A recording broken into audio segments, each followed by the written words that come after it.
Hello and welcome to the Cricket8 Podcast. We're going to be talking Champions Trophy squads. Well, 7 of them. The other team can do one. But we're going to talk about everyone who has a squad and what those squads mean. I've already done a bunch of analysis over at Good Areas. So you can find that at wickets.substack.com if you need to, or on the Good Areas YouTube page. But I thought, let's just go through and have a look at each squad and how we feel. Some of the squads, to be fair, Rob, I don't think there's a great deal of conversation. I think the most interesting thing with India, I'd be interested to see what you think here, is the fact that Mohammad Siraj is not in the squad. That did surprise me.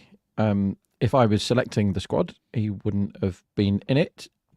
But they are banking a lot on people that aren't fit. They have one okay, fit isn't it? pace Because bowler. you can just bring someone in at the last minute, though, can't you? Yeah.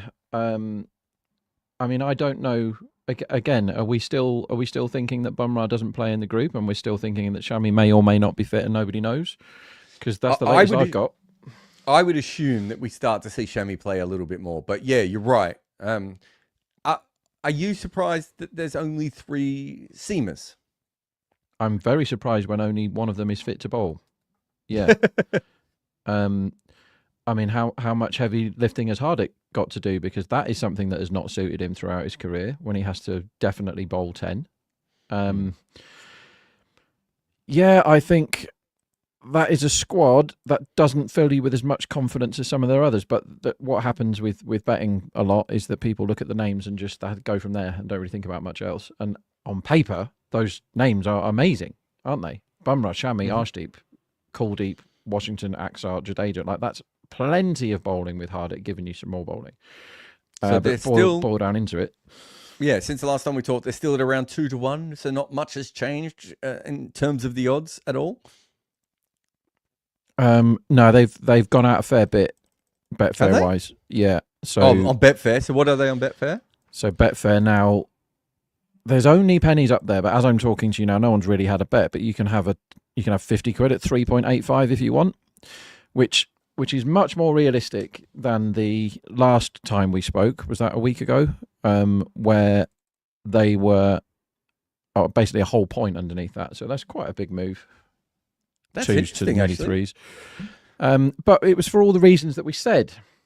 So we just thought about it a bit quicker than the market did. But I bet the bookies haven't moved out much. Also, I can see on Betfair, Afghanistan's at 11s. Yeah, that's just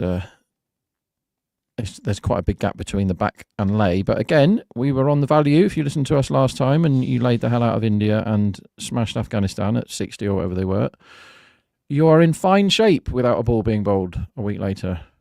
And not really. There's not been masses. We haven't found out masses about squads that we didn't know before. No.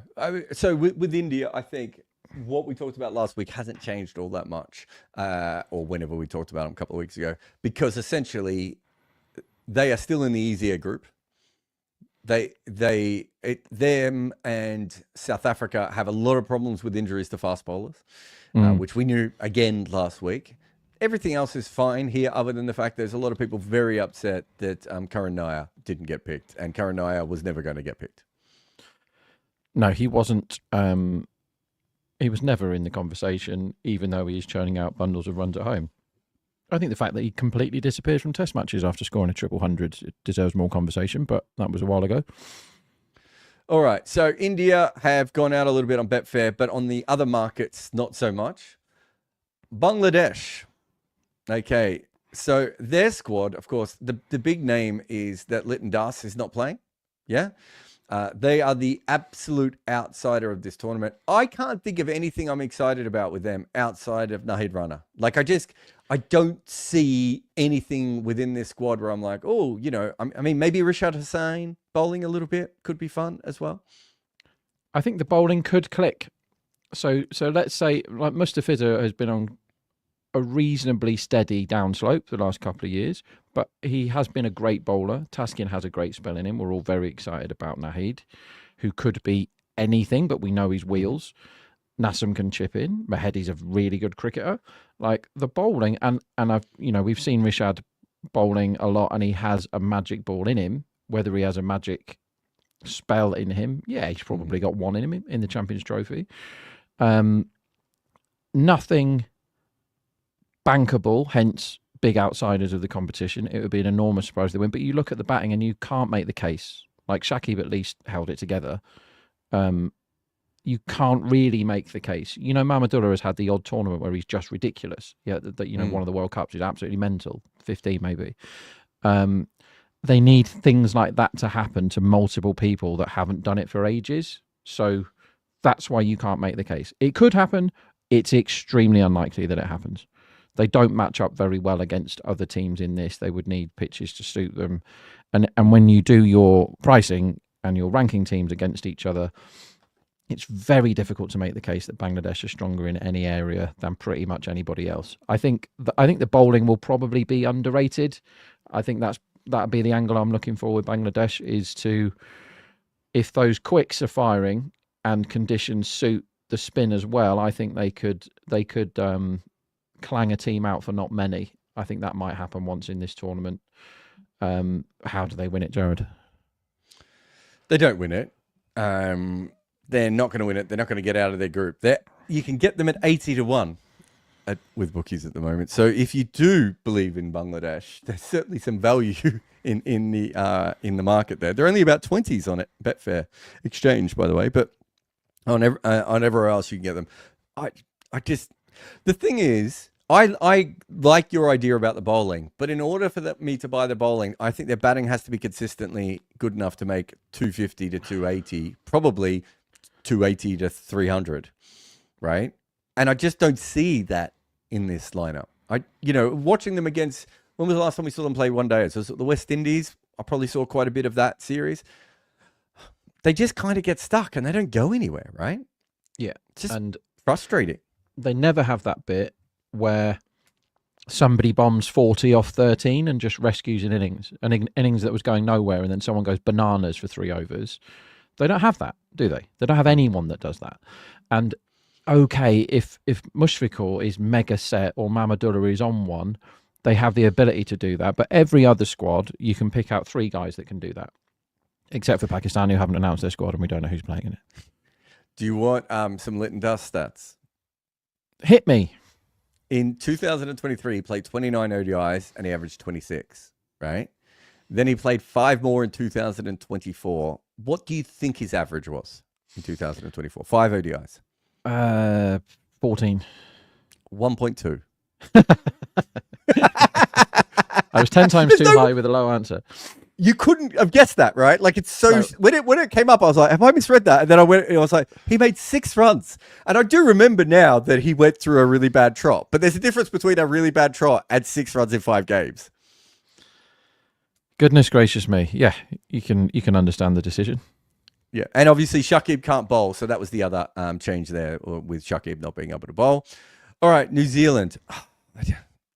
We talked a little bit about the New Zealand squad before.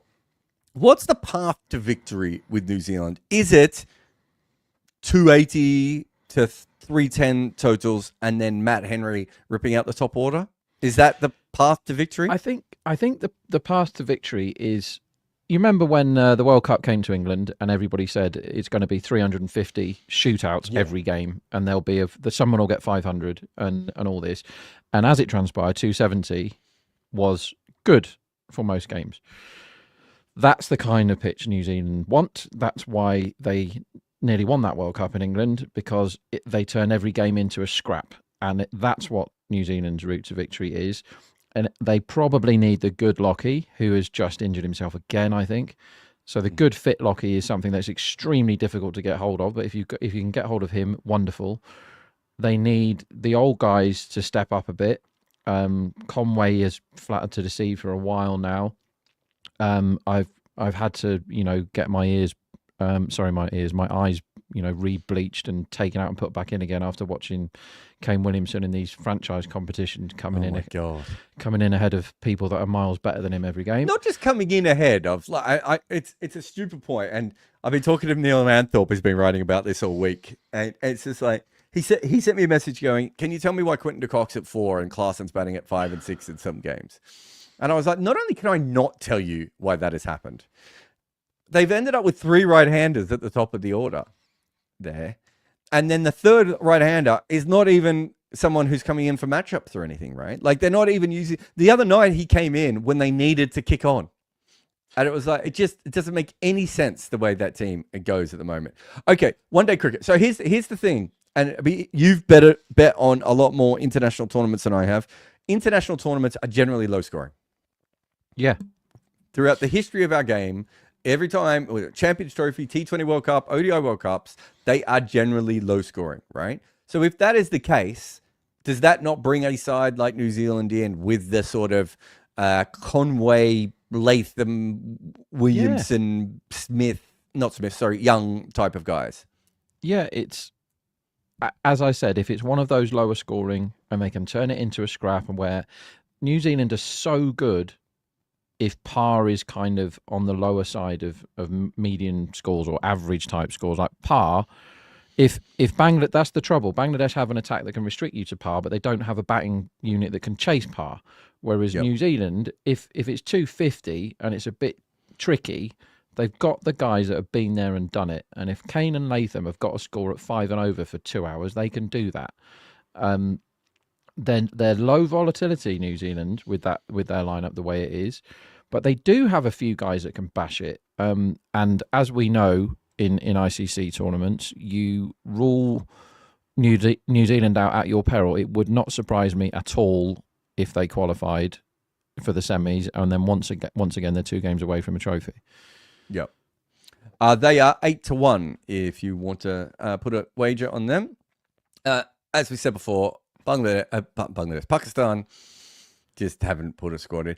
It's worth saying that I can't remember a World Cup or a Champions Trophy where all the squads have been put in on time in my entire history of covering the sport. It just seems to never happen, or it used to happen once upon a time, and it no longer happens. But this one, they are now 12 days beyond the deadline. And can I tell you the best part, Rob? Did you know these original squads, they can actually still make changes afterwards. They're not even set in stone. They could give a list of 15 of the best mimes of Pakistan right now, and then later add an actual list, and it would be fine. Explain it. Are you asking me to explain it? Because I can't. I mean, well, no one can explain it, right? It feels like somebody is meant to be in charge and say, look, if you don't hand this work in on time, you're going to get into trouble. And then they go, yeah, but we're the Pakistan Cricket Board, so, F you. Do you know, it's a bit like if someone invites you over for like a party or a barbecue and you get there and there's like 3 people who live in the house and 2 of them are going out. One's going out to get the alcohol and one's going out to get the food. Right? Like as you turn up and you're just like, what? You guys, you planned this. I'm here fashionably late and you still haven't started. Right? Like this feels like there's a barbecuing question that you're thinking about, Jarrod. Oh, I'm not going to name any names. Afghanistan. So we had Afghanistan at 33-1. You know, I've already put my money on Afghanistan each way to make it through to the final at 33-1. Good bet. Yeah, I'm pretty happy with it. I was more happy with it when all the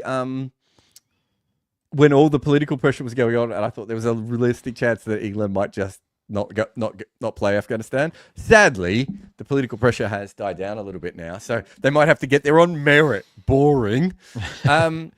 The biggest issue, of course, in this squad is they are a seam bowler down. Naveen Al-Haq is not playing in this World Cup, so that's a little bit different. Other than that, it's kind of what we expect. They build their side to make about 260, and then they pick 3 great spinners, and in this case, they'll have 1 very good left-arm bowler, and they're just going to hope that's going to be enough, right? That's their thing. Yeah, it's a tried and tested theory for Afghanistan to set up like that, and it hasn't quite got them there yet. But considering how much they have progressed, no one had heard of Afghanistan 12 years ago. 12 years ago they weren't anything, and then they played in the 2015 World Cup and were suddenly noticed, like, oh my god, they've got some really good players here. I mean, I saw Shenwari, who was certainly my hero of that tournament, playing in the BPL the other day. We're still seeing half of that team are still playing now, but we have some extremely exciting young spinners. As we always seem to get from Afghanistan. And they have cricketers that can do mad stuff. But again, the batting never look like jumps out as a unit that you could ever depend on. And how do they chase the 320 if there is a road? That's really difficult for them to see. Difficult to see them doing that. But Noor is awesome, and he's young, and he's improved. Every time I watch him bowl, I'm like, well, yeah, he's got a tiny little bit better, and he is really, his ceiling is so high. Gazanfar did it in his first couple of games in ODIs. I'd imagine he's the sort of player that if you've never faced him before could cause you trouble, and that applies to all of the teams here, because Sri Lanka saw a lot of them and they're not here. So, and he's the sort of bowler that could really, like, knacker England, for example. That's exactly the type of bowler that rips through England, someone they haven't seen before, and they won't have faced him on the circuit because he's not really been on the circuit yet. He's got a lot of money to play in the IPL. So non-cricket tragics probably see Gazanfar and don't really know much. Yeah. But he's already been picked up for big bucks. Sorry, mate. No. I was just going to say. So he's been playing in the Mumbai, in the not the Mumbai, the Dubai League, hasn't he? At the moment, is that right? Yeah. One of them. No one's been hitting him off the surface there. And also Noor Ahmed. If you're thinking of Noor Ahmed from the last IPL, he looks like he's gone up and found a completely different level. He's bowling. To me, it looks like he's bowling a lot quicker. No one in South Africa has been able to hit him. His team lost the game yesterday just because they refused to give him the ball earlier in that game. And by the time he came over, it was all over. And I think there was something like 20-1, and he got them back into sixes in one over. Right. So those are the guys you want to be looking at from a betting point of view for top tournament wicket taker, because all the percentage from the guys that are setting the odds, I haven't looked yet because it's too far away for me to be able to bet, but all the percentage will be like, this is how the traders' heads work. They go, well, Afghanistan aren't going to qualify, so it can't be one of them that wins. Well, they can qualify, and you only get 2 more games, which is a lot in a tournament where you only get 3 in the group. But they can qualify, and if you're getting like triple figures on somebody like Noor, who can easily turn 2 wickets into 5 in 2 overs towards the end, Gazanfar might be able to do it. That, they're well worth rolling the dice at hundreds, and you end up getting 25-1 that they finish in the first 4. Wouldn't surprise me at all if one of those 2 spinners finishes 4th in the top bowler list, because in a tournament that's so short, it's somebody's going to get a 5 for somewhere along in this comp, and you're halfway there if you do that. Can I ask you a question? Is player of the tournament something you can bet on? You should be able to by the time it starts. That's the sort of market that will go out the night before. Who do you fancy? What would you price Gulbuddin Naib? I mean, if you were desperate to, I think 5,000 would be about right for him. It's so great every time I see him. And the thing is, I always see him in the squad and I go, he's still around. He's not going to play though, is he? And then it's like, no, he definitely is going to play. He's going to play a game in this tournament. I mean, to be fair, he's turned himself into, at times, a semi-effective T20 player. He is not at all a semi-effective ODI player. But good on him. He's the cockroach of cricket. You cannot kill him. He's a sort of, somehow gets included in an 11, and he's like non-batting, non-fielding, non-bowling, and then he gets 20 off 6, or he defends 7 or something. Like, he just turns up and does something ridiculous. He's a proper club cricket all-rounder, right? He's the James Hopes of Afghanistan. Oh, don't get me started on him. Jimmy Hopes. That one's for the kids. Bowling coach in the IPL, just quietly, James Hopes. Yeah, doesn't he look like he's eaten the previous James Hopes as well? England. So that's Group A. That's the easy group. That's one of the reasons that India are so short. Group B, we have England here. There's no spin. There's Adil Rashid, Liam Livingston, Jacob Bethel, Joe Root. I mean, to be fair, Joe Root might be the second best spinner they have. There's Adil Rashid, and then there's nobody else. And they will probably try and get 10 overs out of people that I would put in the nobody else banner. And you've got Mark Wood Saqib Mahmood, Gus Atkinson, Jofra Archer, Jamie Overton, and Bryden Cass. To be fair, they're going with their strengths. I don't want to have a go at them, but my God, it looks different than every other squad, right? Yeah, I respect that. Go with what your strengths are and just pack it and then see how you get on. There is no point turning up with 3 spinners that are going to get carted everywhere. There's no point. So I get it. Adil Rashid, has he got one more tournament in him? Because he probably hasn't got multiple good tournaments in him. He's been an unbelievable servant to English cricket. But when you have no other spinners, teams can just get the 1 for 42 off his 10 overs and they're absolutely fine. You can nullify his threat by not taking risks against him because you're going to get 10 overs of nonsense in that bowling lineup somewhere. You're probably going to get Bethel bowling a couple, Livingston bowling 5, Root turning his arm over. Don't be surprised if Brook bowls an over in this Champions Trophy. I mean, Bethel, they've kind of stopped bowling Bethel of recent times. Have you noticed that? It's like he came in and they were talking about his bowling. He seems to be used less often than ever before. Joe Root's bowled quite well in some of the South African games, but it's worth noting that some of those wickets I would bowl quite well on. Yeah. So he's been a death bowler over there, hasn't he? It's some of the pitch the other day where the opposition forgot that they had Nur Ahmed and Maharaj in their team was like literally that's the sort of pitch where you just go to the blokes. Do any of you bowl off spin? Because we're going to get 2 overs, none for 12 off you if you come in here. I just feel that the 2 big issues are bowling spin and playing spin, right? I still don't think I would want them in my group if my group was stacked. If they were in the India group, right, I think you'd say to yourself, well, that's not too bad. If England have a game, it's not the end of the world. But in this other group, they could be, weirdly enough, they form a dominant team of white ball cricket. They could just be the best disruptive team in the group that they're in. Yeah, they're what England are. They're opposite to New Zealand. They are high volatility. That team can score 400 and it can be bowled out for 80. That is the England team. It's even more extreme than in the past because they have way more hit and miss about them in the batting than they used to. There's no, it's not the middle order is always going to be fine like perhaps it was 7 or 8 years ago. Root, again, he's not been an ODI player for a long time, but Root is back to do that job. But if you go, and Brook is a really good talent, but Salt, how many ducks is Salt going to get the way he plays? But if they come off, if Salt comes off for 4 games, England are in the final, or 3 out of 4. Livingston is another one. Like you see, most of the time, Livingston is rubbish, but he played an innings against the West Indies recently where we knew that suddenly the lights that had all been switched off in the past were slowly being turned on, and he behaved himself. Got himself to 50 when his team needed them not to lose wickets, and then did the blast off to win the game at the end. It was one of the best ODI innings I've seen Livingston did. So he's so capable of it, and his bowling. There aren't many people that can do what he can do with the ball. He just doesn't do many of the disciplines particularly well. He can do loads of different stuff. He is somebody that has been around a long time, Livingston now, and he is showing signs of being sentient. And maybe they can get a big tournament out of him. You cannot write that squad off.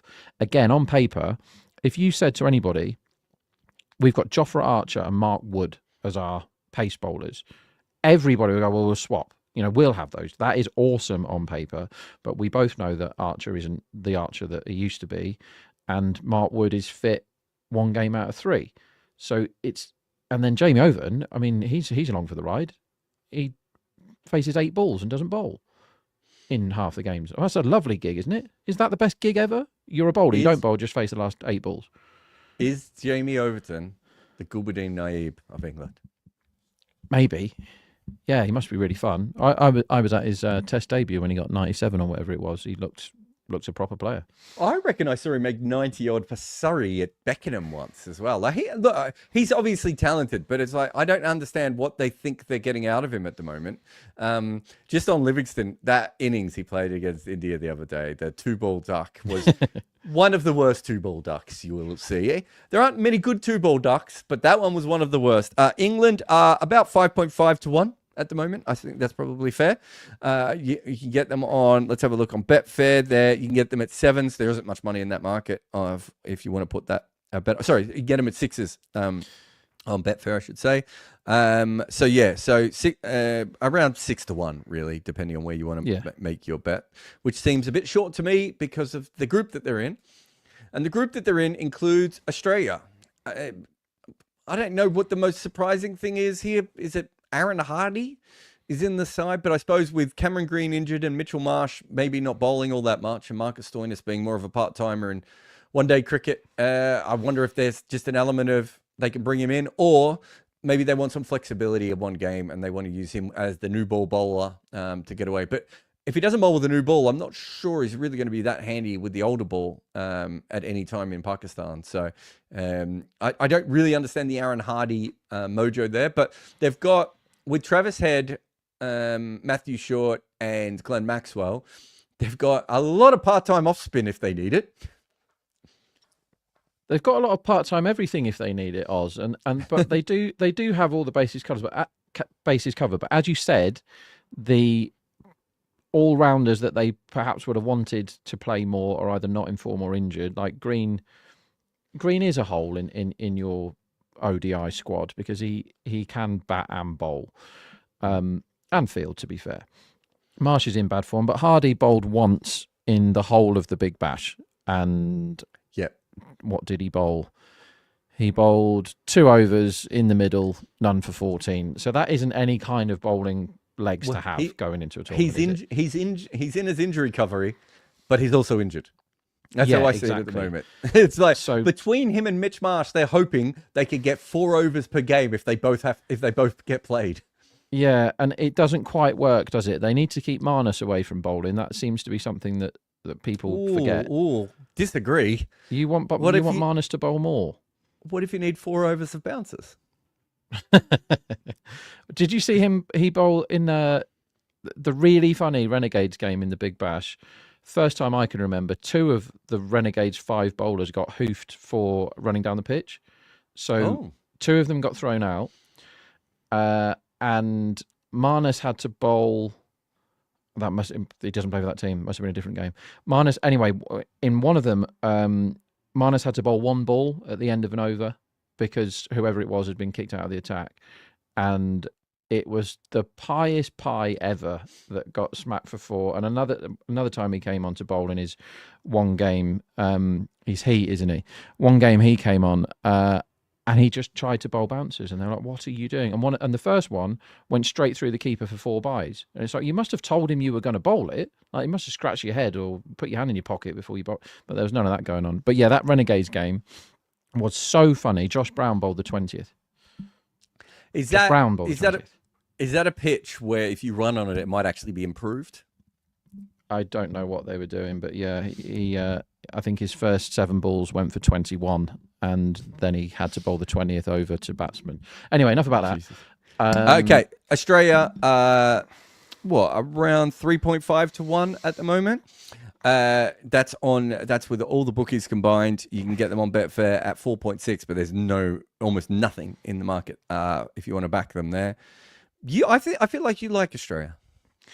I do, because I think a bit like Hobart for the Big Bash that we've just been talking about, if you actually break it down, you like openers, tick, middle order, tick, pace, tick, spin, kind of tick. And you add Travis Head to that, and everybody wants Travis Head. He's probably number 1 draft pick with batting at the moment in nearly all formats, but definitely this format.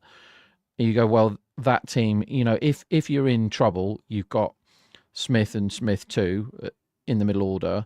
If you want to bash it, you've got, and let's not forget, World Cup Maxwell. Maxwell has done some ludicrous things in the Big Bash that we've just watched. Like, he seems to be clicking at the moment. And the interesting thing with him is he's actually a really really good talker. When when he talks about cricket on the mic, he actually says stuff that's really interesting. And he came in the other day and he smoked it from ball 1, and he just looked like a robot. Like, he was playing ridiculous shots, but all of them were going they were perfectly bisecting the two fielders, right? They were going in the middle of the gaps that he was, he might have been off his feet when he was playing the shot, but it was 10 yards away from fielder A and 10 yards away from fielder B, 4 runs, right? And they asked him, and he said, I'm not thinking anymore. All I'm doing is I'm in my head is where is the field? Where are my gaps? And he goes, where is my high risk shot? So he goes, where's my easy 6? Where's my hard 6? Where's my easy 4? Where's my hard 4? And then he's like, if I have to, where's my 2? So that's the thinking, right, of an elite hitter.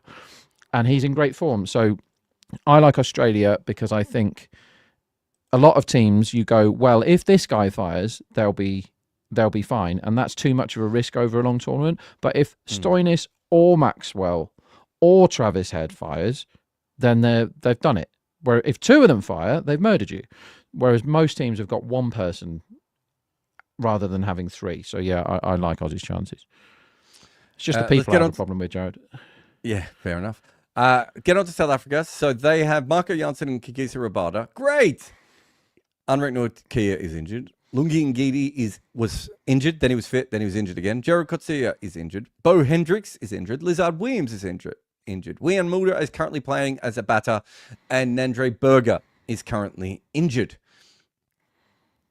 It's not ideal for a team that usually likes to pick 4 frontline seamers, of which they're struggling to find 4 frontline seamers in the country. So they have Ngidi in this squad. They have Mulder in this squad. My other issue would be that Shamsi is not bowling like Shamsi. I don't think he's as good in one-day cricket as he is in T20 cricket anyway, but he's been hit out of quite a few attacks in the SA20 so far. I think he might have bowled 4 overs in his last 2 games because he's been hit out. It might even be less than that. He's been given a bit of a whack. Everything else I kind of like, but they've got to be a good bowling lineup because they don't always score. They don't always maximize their innings because they knock it around for a long time at the start. Maharaj, Jansen and Rabada is fine if it is backed up with 2 quality bowlers. And at the moment, I'm not sure I'm going to see that. Although Markram will probably give them 4 to 6 overs on average of off spin. Yeah, agree with all of that. I think Shamsi has had personal tragedy, which has affected him lately, like quite recently. I also don't think he's your guy for ODIs. I don't expect him to play much in this World Cup. I think Maharaj just plays all of them unless he's injured, and they go with the 1 spinner. The biggest concern, despite all the fast bowlers being injured, I think they can kind of hide that. I don't see where the all-rounder overs really come from. If Mulder's not bowling, where are you really getting more than 10 overs out of Markram, Stubbs, that kind of axis? It's no good. I don't think if Mulder doesn't play or can't bowl, I should say, I think they just have to pick 5 frontline bowlers, don't they? Do they have to go 2 spinners in that case? No, they quite often would go 4 seamers and 1 spinner in that. I just don't know who the 4 seamers are, Jarrod, looking at that squad. Well, that's what I mean. The issue I have is they don't have the 4 seamers, right? There's 2 injured bowlers in there already, and I don't think they're set up for Wian Mulder not being able to bowl. I think this squad is set up for him being at number 7 and being able to bowl. Having said that, as I said before, these squads are not set in stone. If he can't bowl, they just have to take him out and bring in another frontline seamer. If there is any frontline seamers who are fit, which there is not. Yeah, I think Coetzee's Does that make you feel better about them? No. So what makes me feel bad about them? I'll tell you who will be underrated, and you can almost start backing him now. Is Bavuma will not be rated high enough for the Champions Trophy. He is a guy, because he is so catastrophically rubbish at T20, and that's the thing that everybody watches all the time, people have in their head that he's not very good at cricket. He's brilliant at ODIs, Bavuma. Yeah. He is brilliant at them. And his very clear job as captain of this team is to set the game up so he doesn't take the risks early. He's really good at getting 50. And then he goes, right, over to you, lads. Yep. He's also 43 in ODI cricket. He's also one of the best fielders I've ever seen, Bavuma. He is awesome, right? So Bavuma will be massively underrated by the market. You want to be, if he's faced 6 balls or the swinger's gone, just back him to get another 20 odd, because that's what his line will be, and do it every time. I'll probably be on him top tournament run scorer. With South Africa, the angle is you basically back the other team to get the highest first 10 overs, because they play to set the game up in the first 10 and other teams try and bash it. That team there has got Tristan Stubbs in it, who is really, really good, but he's not having the best of trots for the first time in the last 2 years. And the huge worry is Klassen. And it's hard to say he's gone at the game because he hasn't, but he is in no form in T20. He looks a bit low on confidence. They're sliding him down the order, which is utterly absurd. He needs to click. He could do with getting a 50 in one of these Mickey Mouse tournaments that are on at the moment before he comes back. Yeah. They are at about 5.5 to 1, 6 to 1, depending on where you shop around a little bit there. Let's have a quick break. When we come back, we've got a couple of super chats to finish up with as well. This is the Cricket8 Podcast. Remember to support us by subscribing and sharing, but also signing up at cricket8.com, where live scorecards cover 8,000 matches a year with advanced visual details that tell you who is actually in front in the game. All right, Jarrod Kimber here with Rob Barron. So there's a couple of interesting questions actually in the comments. And I say that, Rob, because I've realized I haven't put the comments up. Here we go. Simple Math says, why is the mandatory figure of 15 member squads used for ICC tournaments? Why can it not be more? I've lost my voice ranting about this over the years. There is no reason for it to be this small, other than the fact that the ICC pays for the hotels and the flights. There is not a single other reason for it to be this small. People in the ICC, when I've asked them, they just sort of shrug nervously and walk away. It used to be 14, I think, in the old World Cups. It was. So it's gone up. Yeah, slightly. It obviously should be minimum 18. There is no reason for it not to be 18. A lot of people will say things like, oh, it benefits the better teams and everything. But in some cases, it doesn't, because there are sometimes when there are smaller teams have an overlap of something, and they'd rather take both of those players and take the one that's in form. But it doesn't matter if it benefits the good teams or the bad teams. 15 is a stupid number. It should be 18 minimum. I would go with 22. Because I just want as many people to travel to these tournaments as possible. So all of the arguments that you make are correct, and I agree with them all. But I love it because it's much less work from me if there's only 15 in a squad. If I have to do work on 22 players for every squad, it's going to take me twice as long. So go back to 14 if you would, so that I only have to do work on 14 players for each team. Thank you, ICC. Well done. Who won the first Champions Trophy? Oh, come on now. I wasn't born, Jarrod. You're now Googling it, aren't you? Yeah. It's South Africa. Don't Google it. Don't Google it. I want to. Was that the DLS or no. Duckworth Lewis as it was then? No, they won it legitimately in that one. Day Nighter in Dhaka. Philo Wallace, my friend Philo Wallace, made 103 in the first innings. Unfortunately for him, he was the only one who made any runs for the West Indies. South Africa won. Can you name the South African team for me? Absolutely 1998. There's a reason I'm getting you to do this, because it's a lot of fun. But was Gibbs in it? Herschel Gibbs was not in it. There's one. Oh, bloody hell! So he came in the next year, was when he started, was it? This team is so random that you're already thinking too logically, but he's not in the side. I mean, Klusener can't be in it then, even though he was the best player in the world. Klusener was not in it. Again, should have been in this side. So you've already named two players who probably should have been around in words. Let's see how many people I can name that should have been in it that weren't. Let's play that game, because I'm 2 for 2. Well, you will end up with a bigger list than you will of actual players. Jonty was in it. Okay.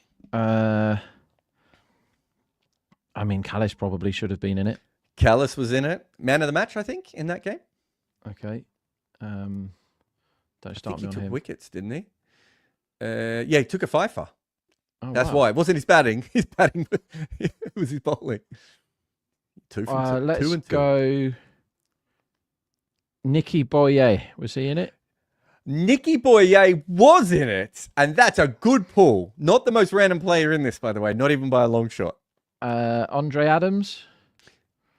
Andre Adams plays for New Zealand.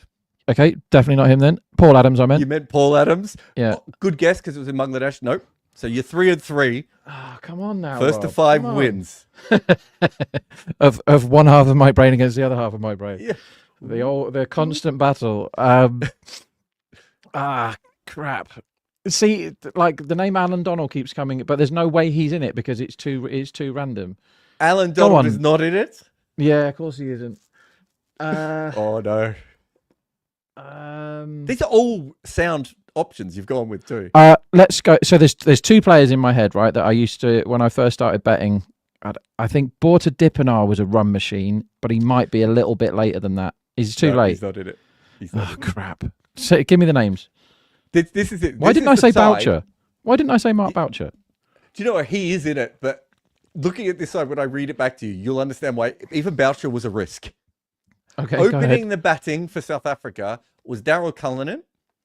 Okay. Fine, but not. You wouldn't automatically go with him in ODIs. He was batting with a guy called Mike Rundell. Yeah, I'm not getting him. I had to Google him. Now, Rob, if I have to Google you, if you have to Google him, he hasn't played ever before. What's his name? Rundell. Rundell, Randel. Played about 25 ODIs, I think. At number 3 was Mark Boucher, so that was their pinch hitter phase. Callis came in at 4. Cronje was at 5. Jonty was at 6. At that stage, those are the ones you probably could have got. All right. Now we get into some fun. At 7, Justin Kemp, Dale Benkenstein. Oh, bloody hell! I didn't know that Dale Benkenstein had played enough games to even play in a Champions Trophy final. Dale Benkenstein just retired like about an hour ago from Durham, didn't he? Like he's been playing county cricket for like 40 years. Dale Benkenstein. At number 8 is one of my all-time favorite cricketers. He's a spinner from South Africa. Just to have a guess at who he might be. No, I don't know. All right, I'm going to give you his stats. All-rounder, but a spinner. In 32 ODIs, he had a bowling average of 40.44. He had a batting average of 14.8. Not Harris. No, way worse than Harris. Derek Crooks. Oh, bloody hell, I wouldn't have got that one either. Who played 32 games for South Africa with those numbers because he was the best fielder in the world. Nicky Bowyer, you got right. Okay. One other spinner that I thought you might have gone with, another very famous spinner of that era. Don't. Big fella, strong. Very strong spinner. Don't know. Looks like he could take down a boar. Pat Simcox. Yes, slightly before you're in my weak area there of that. Yeah. That era. No. But also, it's Pat Simcox. Then they had one specialist seam bowler. Now, this is South Africa, yeah? They've got some pretty good seam bowlers. You've already mentioned Alan Donald.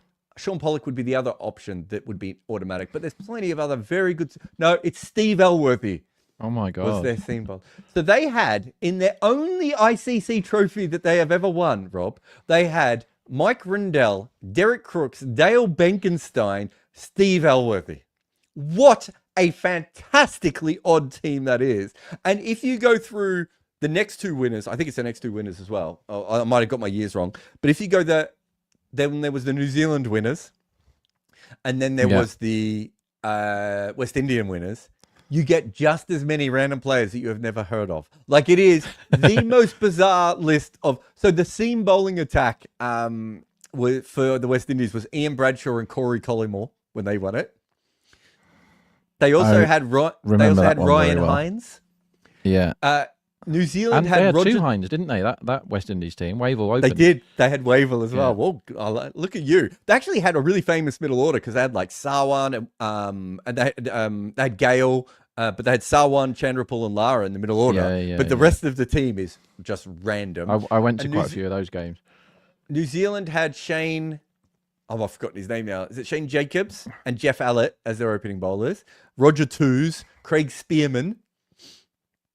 Bloody hell, yeah. How good is the Champions Trophy? I completely changed my mind. I thought it was the stupidest tournament ever. No, I love it. The ones in England have been amazing. That West Indies putting it out of the fire against England was extraordinary. And I went to the India one where they turned it into a T20 in the driving rain, where it was definitely rained off, and then the ICC had a meeting and said, actually, just carry on until you get a game in. And then Ravi Bopara just had the easiest finish ever on his hands and somehow messed it up. That was a great tournament. That was really fun. Ishant Sharma bowling half track. Remember when you used to bowl the slow ball bouncers? Anyway, one last question before we head off. Arun says, Rob and Jarrod. I'm Rob, he's Jarrod. slightly off topic, but where are the Cricket 8 watch-alongs coming back? Or when are they coming back? We believe they're coming back for the IPL. I shouldn't say we believe. We have been told they're coming back for the IPL. We don't know at the moment how often we will be doing them and everything else, but we will be doing them. We probably won't be in a big studio because the Cricket 8 studio is being torn down, but we will hopefully be doing them like this with some graphics up on the screen and a scoreboard, and Rob will come in when he's available. I'll come in when I'm available, but we'll get some of the others involved as well. But yeah, certainly they are planned to come back for the IPL. They won't be back in time for the Champions Trophy. Rob doesn't even know any of this, so he wasn't even I aware. spoke to the main man yesterday. Had lunch with him. That's right. You're in Spain with Brooke. Yeah, so I was in his flat in Barcelona. So the studio is no more, but it will be again. And we were talking about how we do it logistically, but we're pretty confident we'll have some stuff up where we actually all sit together for the finals.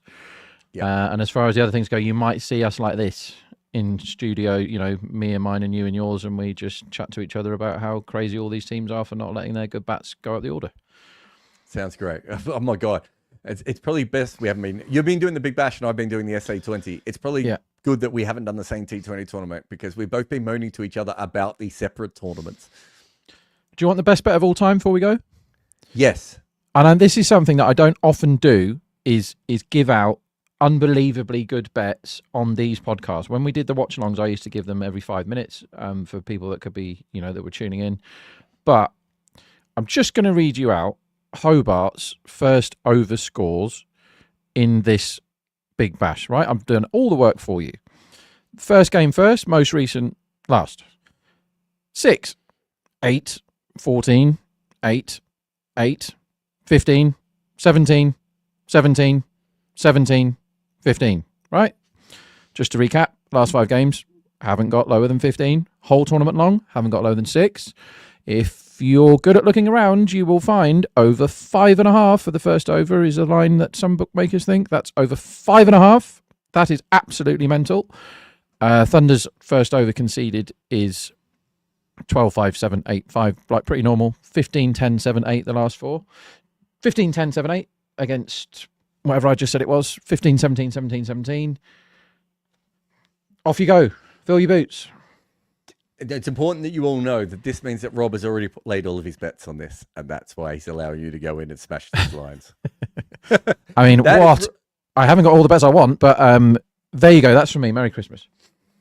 Merry Christmas or a convivial 24th of January to you as well.